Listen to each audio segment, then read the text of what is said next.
we watched the My Hero Academia Your Next movie. This is the fourth of the bunch, and it's probably second in the ranking for me. I think it's pretty good. I had a good time. This is an interesting movie. I like that it came out when it did because this premiered, I think, like 3 chapters shy of the manga closing, and that means that it's placed pretty late into the series where Deku is out in the open. He's got full use of all 900 of his quirks or whatever they are. I think there's 9, I don't know. But he's using like the other powers, which is kind of nice that it's got a pretty good showing. Obviously, it has the same problem every other piece of My Hero media has, in that there's just a lot of them. I'm actually pretty stunned Aizawa doesn't show up during the movie because his power is exactly like somebody else. He gets mentioned, but he doesn't like pop in or zap anybody, which would solve basically the whole problem. Uh, Overall, this is pretty fun. Obviously, it's mostly Midoriya, which is fine. There's some Bakugo, there's some of Todoroki, I think, and I think Dark Might's a cool idea that I like what it's got going on. Admittedly, it overstays its welcome a little bit, but so does everything else. I do think it's got a cute little like the B plot is pretty fun. I don't remember what the deal was with the last one. I know he was there, and I know there's something about a bird, but I don't remember what his deal was. But I do think it's funny that this has like a little romance plot because they've done everything but include it in the actual series. But whatever. Butler's pretty cool. I've always really loved crazy superpowers being used in an interesting way, and the opening has that in spades. There's the cool boomerang guy, truck guy, stomach guy, and then the bouncy guy. All of them have kind of interesting quirks, and they're doing their thing, and that was fun. I like that it's there. I like that it's present.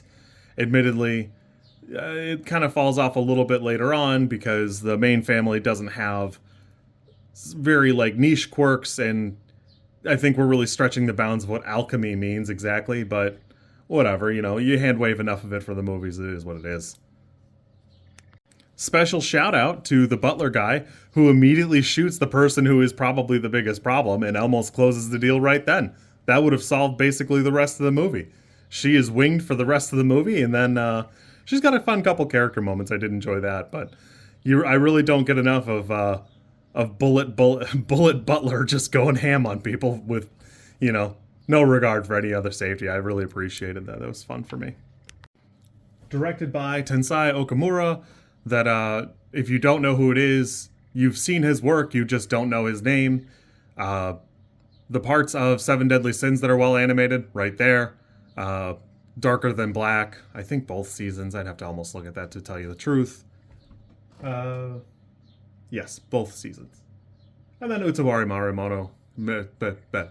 Utawari Marimono and whatever. He's been in the animation department of other projects and stuff, so he's got some cool chops. There's something, he does something for the Cowboy Bebop movie, but I hate to say that was him because we know that it was partly him and then mostly Watanabe, so, whatever. Overall, I thought this was pretty good. It's still like a 6 for me. It's a little light, and it does kind of overstay its welcome towards the end.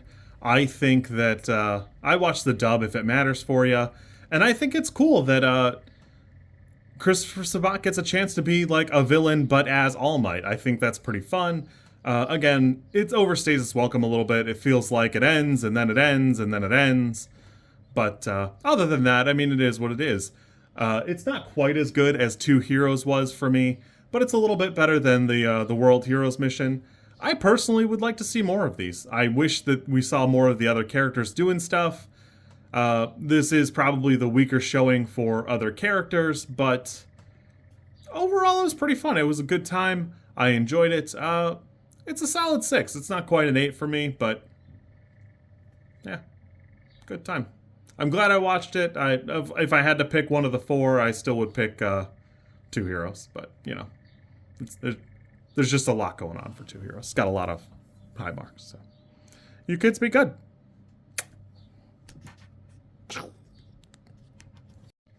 Just so nobody catches me in a lie later, Heroes Rising is the one that I meant. Two Heroes is the first one that Even during the climax, it seems very clear that Deku is All Might's successor, and it's kind of corny the way that one's written. So, my bad.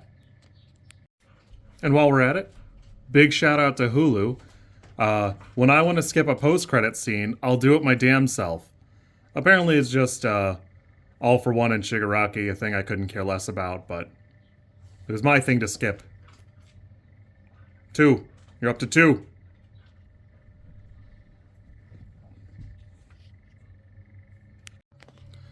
If you like this content, I'm supposed to ask you to like, comment, and subscribe. I think like is here, and comment is probably down there, and subscribe over there somewhere too. I think. I don't know how many times this like snippet is gonna make it into a video. Everybody says you should do it this way, and I always thought it was just like an annoying thing other YouTubers did. And as you know, I am bad at editing, so if you like it, great, I'm happy for you. If you don't like it, I'm sorry.